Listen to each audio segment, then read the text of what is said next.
Collinear points. Here is a multiple choice question on collinear points. You can expect this kind of a problem in EQAO or in SAT examination. The question here is, find the point collinear to A and B, where A is 1 minus 1 and B is 0 minus 3. Now the choices are A, minus 2, 1, B, 1, minus 2, C is minus 2, minus 7, and D is minus 7, minus 2. Now to get the answer in this case, you need to first find equation of a line, and then only you can make a choice. Now what are collinear points? Collinear points are points which lie on the same line. So collinear, try to understand this term, collinear, right? So it could be collinear, right? Think like this, collinear. So that means on the same line, on the same line. That is the meaning, right? Now, and then which line? The line joining A and B.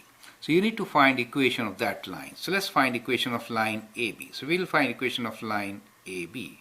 How do we do that? For that, let's find slope, and then we'll use the line y equals to mx plus b to get the equation. So slope m between A and B is, as you know, y2 minus y1 over x2 minus x1. Now in this case, you can take any point as first and any point as second. So good practice to take the later point, b, as the second. So when we write slope A to B, B becomes the second point, okay? So this is y2, this is x2, right? So y2 minus y1 should be minus 3 minus of minus 1. Good practice to write it in brackets. 0 is x2 minus 1, right? So you get minus 3 plus 1 divided by minus 1. And minus 3 plus 1 is minus 2. Minus 2 divided by, let's do it in steps. Minus 2 divided by minus 1, that gives us a value of 2, right? So you know slope is 2 for you. Now we'll use equation y equals to mx plus b to find the equation of a line which goes through A and B.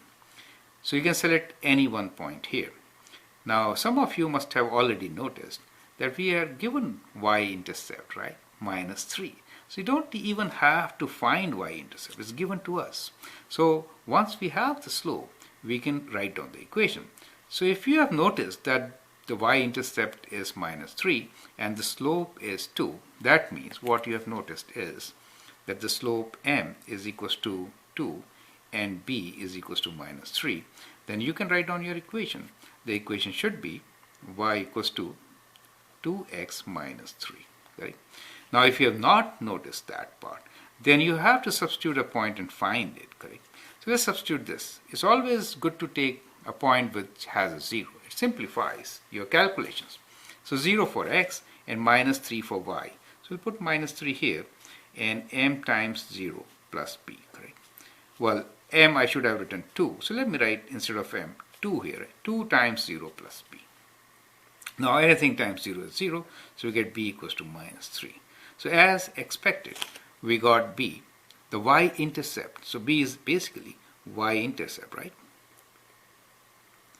Y-intercept is a point where x is equal to 0, which is given to us, right? So that is our y-intercept.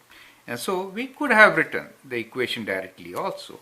So in competitive examinations, it is good practice to notice such things and save time. So you get your equation 2x minus 3. Now once you have the equation, then you have to plug the points and then see which one satisfies, right? Now there are a lot of choices. So there are two choices, minus 2. Let's put minus 2 for x and see what do we get for y. So we get y equals to 2 times minus 2 minus 3. So 2 times minus 2 is minus 4 minus 3. That gives us minus 7. And therefore, now we know what the answer is. It is for minus 2 as x value, we have minus 7. So C is the correct answer for us. Correct. So that way, we can figure out what the real answer is. Now, there could have been a shorter way of doing it. Now, the shorter way of doing it is actually saving time on writing the equation, right? So faster you can find the equation, better it is for you, right? Now, you should see it like this. You can find slope from the equation itself.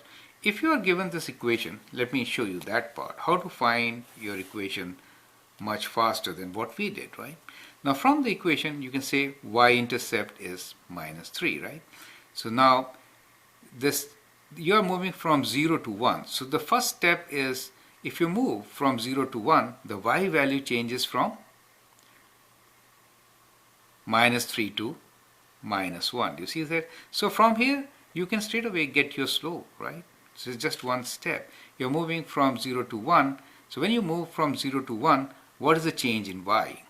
That is your slope, right? So the change in y is basically -1 minus of -3. So you say slope is 2 and b is given to us as -3, and therefore equation of the line is y equals to 2x minus 3. So you can actually get to this equation quickly by noticing these 2 points. So in multiple choice question, the good part is that if you can figure out from the numbers what the equation is, then you save a lot of time. But there is enough time for you to write down and do the calculation also. So don't be in a rush and get a wrong answer, correct? So you see, both ways we get the same equation. I hope you appreciate that part. But the important thing here to learn is that when you're looking at the points, try to look at the equation, right? Try to see the points in a way that can help you to get the equation faster. Okay? I hope that helps you. Thank you and all the best.